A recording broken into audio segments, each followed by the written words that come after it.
বলবো কি আর বলার তো কিছু নেই। এবার জীবন থাকার তো বড় কিছু কেন দাদা। আমি পুরো বয়সে আমার সংসার আমি চালাতে পারতাম না বললে কাজে নামিয়েছিল। কাজে দেখে দিন খেতে পারে না, যার জন্য উনি কাজে নেমেছিল। কম পয়সা কি করবে, বসে থেকে ইনকাম করবে। আমি একটু রিক্সা চালাতাম, তাই উনি কি করবে, কাজে নেমে গেল। যাই হোক 50 টাকা 80 টাকা 100 টাকা যাই ইনকাম করতো, তাই দিয়ে সংসার চালাতাম।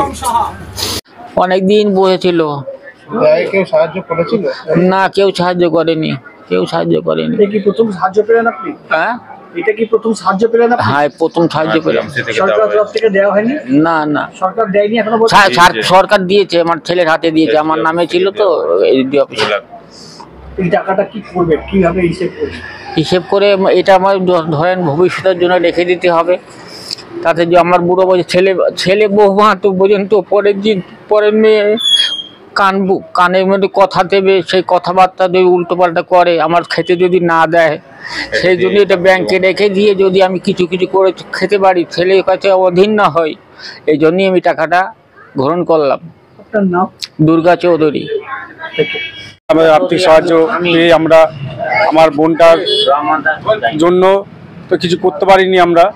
আমার ভাগনাটার জন্য আমরা এই যা আর্থিক সাহায্য আমরা যা পাচ্ছি, সেটা আমার বোনের ছেলের জন্য, ওর পড়াশোনার জন্য, এটা আমরা ওর জন্য গচ্ছিত রেখে। বোনের নাম কি ছিল? বোনের নাম হচ্ছে রুমা সোনার।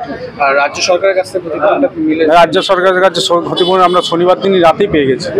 তাহলে এখনো পর্যন্ত মানে রাজ্য বিরোধী দলের নেতা আর পাশাপাশি রাজ্যের পক্ষ থেকে? হ্যাঁ, আমরা টোটাল সবার কাছে আর্থিক সাহায্য পেয়েছি। এটা আমরা মানে জনগণের মধ্যে আমরা নিজেদের খুব উপকার পাচ্ছি।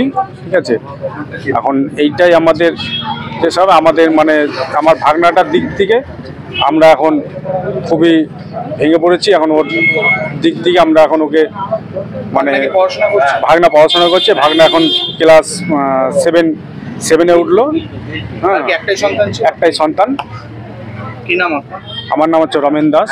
পরিবারে কে হন? আমি যে মারা গেছে তার দাদা হয়।